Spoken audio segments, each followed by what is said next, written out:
दिल की बीमारियों में सबसे बड़ी तो हसद है।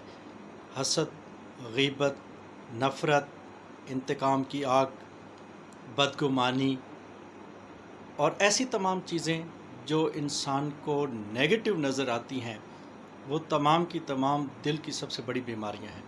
और जिस दिल में ये चीज़ें समा जाती हैं, वहाँ पर कोई भी अच्छाई की उम्मीद जो है उस इंसान से रखना मुश्किल हो जाता है। वो इंसान हर वक्त दूसरों की अच्छाई पर कुढ़ता रहता है, दूसरों की तरक्की पर कुढ़ता रहता है, और हसद के मारे इंसान कभी भी ज़िंदगी में तरक्की नहीं कर सकते। कभी आपने सोचा कि ये हसद है क्या? बेसिकली जब हम अल्लाह की दी हुई नेमतों पर किसी के देखने से, और वो नेमतें जो हमें नज़र आती हैं दूसरों से, उन पर कुढ़ रहे होते हैं और उन पर परेशान होते हैं, तो ये हसद है। और बेसिकली हम उस इंसान से नहीं, अल्लाह की तक़सीम से नाराज़ होते हैं, और ये सबसे बड़ा एक गुनाह है। और इंसान इस छोटी सी नज़र आने वाली बीमारी को जब इंसान अपने अंदर ले लेता है, तो वो बहुत सारी और भी बीमारियों का शिकार हो जाता है। एक चीज़ अगर आप सोचें कि कामयाबी है क्या, मैं ये समझता हूँ कि कामयाबी के लिए सबसे ज़्यादा जो हमारी दौड़ होती है वो जन्नत के हसूल के लिए होती है, कि इंसान उखरवी कामयाबी के लिए रात दिन वो काम करता है जिसमें वो चाहता है कि आसानी से उसको जन्नत नसीब हो जाए। तो मुझे वो हदीस मुबारक याद आती है कि जब आकाई करीम नबी रहमत हज़रत मोहम्मद मुस्तफ़ा अहमद मुज्तबा सल्लल्लाहु अलैहि वसल्लम ने मस्जिद नबवी में बैठकर सहाबा कराम से फरमाया कि क्या आप एक जन्नती शख्स को देखना चाहते हैं? तो सहाबा कराम ने अर्ज़ किया, या रसूल अल्लाह, क्यों नहीं? तो आपने फरमाया कि अभी देखना कि जो शख्स दरवाज़े से दाखिल होगा वो जन्नती है। तो तमाम सहाबा बड़े मुतजस्सिस अंदाज से दरवाज़े की तरफ देखने लगे। तो थोड़ी देर के बाद एक शख्स दाखिल हुए, उनके बाएं हाथ में जूते थे और उनकी दाढ़ी मुबारक में अभी वज़ू के कतरे मौजूद थे। वो शख्स आया, नमाज अदा की और वापस चला गया। दूसरे दिन फिर ऐसा हुआ कि नबी रहमत सल्लल्लाहु अलैहि वसल्लम ने फरमाया कि अभी जो शख्स दरवाज़े से दाखिल होगा वो जन्नती है। सहाबा कराम ने देखा तो वही शख्स दोबारा दाखिल हुआ और उसकी दाढ़ी में वज़ू के चंद कतरे मौजूद थे पानी के, और बाएं हाथ में उसके शूज़ थे। तो कहते हैं कि एक सहाबी उठे नमाज के बाद और उस शख्स से जाकर मिले और उनको कहा कि मेरी घर में कोई नाराज़गी है और मैं कुछ देर या कुछ दिन आपके साथ गुजारना चाहता हूँ। तो उन्होंने कहा कि आप मेरे साथ चलें। वो उनके साथ चले गए और कहते हैं कि मैं ये देखना चाहता था कि ये शख्स कैसा अमल करता है कि आकाए दो जहां ने उसको जन्नत का टिकट जारी कर दिया। कहते हैं कि रात की नमाज़ पढ़ी और वो सो गए। मैं देखता रहा, रात भर वो सोए रहे।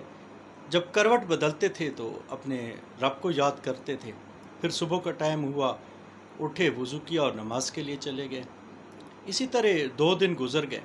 तो मैं ये समझता रहा कि शायद मेरी वजह से ये रात को जो तहज्जुद गुजारी करते हैं वो नहीं कर रहे। तो उन्होंने उस शख्स से इस्तफ़सार किया कि या हज़रत, अब मैं चलता हूँ, मुझे ये लगा कि आप मेरी वजह से रात की इबादत नहीं कर रहे। तो उन्होंने कहा, नहीं, ऐसी कोई बात नहीं, मेरी यही रूटीन है, जो मैं आपके सामने कर रहा था वही अमल मेरा हमेशा जारी रहता है। तो साहबी ने पूछा कि अल्लाह के नबी सल्लल्लाहु अलैहि वसल्लम ने आपको जन्नत का टिकट अता किया, कौन सी ऐसी खूबी है आप में जिसकी वजह से इतना बड़ा आपको इनाम मिला? तो शख्स ने कहा कि और तो कुछ नहीं याद मुझे, लेकिन इस बात की गारंटी है कि मेरे दिल में किसी भी मोमिन के लिए ज़रा बराबर भी बुग़्ज़ नहीं है। तो इस चीज़ से आप अंदाज़ा लगाएं कि दिल में अगर आपका किसी के लिए बुग़्ज़ नहीं, अनाद नहीं, नफ़रत नहीं, हसद, कीना कुछ भी नहीं, आप उसकी ग़ीबत नहीं करते, तो ये कितना बड़ा इनाम है कि अल्लाह पाक आपको जन्नत का जो है वो टिकट अता कर रहा है। اپنے نبی رحمت صلی اللہ علیہ وسلم کے توسط سے۔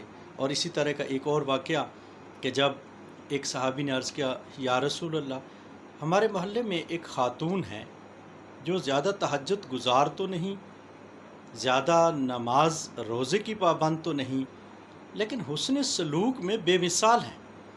تمام محلے کے لوگ، اڑوس پڑوس، چھوٹے بڑے اس سے خوش ہیں۔ تو نبی رحمت صلی اللہ علیہ وسلم نے فرمایا کہ وہ عورت جنتی ہے۔ تو ایک صحابی نے عرض کیا یا رسول اللہ، ہمارے علاقے میں ایک عورت ہے بہت سخاوت کرتی ہے، لیکن وہ اخلاق کی اچھی نہیں ہے، لوگ اس سے بڑے تنگ ہیں۔ تو آپ نے فرمایا کہ اس کے لیے کوئی گارنٹی نہیں ہے۔ تو اگر آپ چاہتے ہیں کہ وہ کامیابی جس کے لیے ہم رات دن سوچتے ہیں اور اس خواب کی طرف ہم جانے کی کوشش کرتے ہیں، وہ حاصل کرنی ہے، تو پھر سب سے بڑا جو وظیفہ ہے وہ یہی ہے کہ اپنے دل کو تمام مسلمانوں کے لیے صاف کر لیجیے، معاف کر دیے ان کو کہ جنہوں نے آپ کے ساتھ زیادتی کی، اور معافی میں پہل کرتے ہوئے ان کے گھر چلے جائیں، اور آپ دیکھیں گے کہ یہ عید کا پرمسرت دن جو آج سے 3 سے 4 دن بعد آنے والا ہے، یہ خوشیوں والا دن ہے۔ اس عید پر آپ اپنے روٹھے ہوئوں کو منائیں، اپنے ماں باپ اگر وہ ناراض ہیں تو جھک جائیں ان کے قدموں پر، بہن بھائی ناراض ہیں تو ان کو منا لیں۔ محلے کے کوئی اور روز جن کے ساتھ آپ نے کچھ زیادتی کی ہو، کچھ ایسے انسان کہ جن کے ساتھ آپ سمجھتے ہیں کہ آپ نے بد اخلاقی سے پیش آئے یا ان کا کوئی حق مارا ہے، تو جا کر ان سے بھی معافی مانگ لیں۔ آپ دیکھ لیں گے کہ آپ کا جب دل صاف ہو جائے گا، آپ لوگوں کے لیے ایک رہنما کی حیثیت سے، ایک اچھے انسان کی حیثیت سے، ایک اچھے فیسیلیٹیٹر کی حیثیت سے سامنے آئیں گے، تو لوگ آپ کو بہت زیادہ پیار کریں گے، اور آپ پھر خطائیں کر رہے ہوں گے تو لوگ بھی آپ کو معاف کر رہا ہوگا۔ اور یہی میں میسیج دینا چاہتا ہوں اس عید کے موقع پر کہ اپنے دل کو صاف کر کے محبت کو اپنے دل میں جگہ دیں، اور اپنے دل کو ان آلائشوں سے پاک کر لیں جن کی وجہ سے ہم اکثر گناہ کرتے رہتے ہیں اور ہمیں احساس بھی نہیں ہوتا۔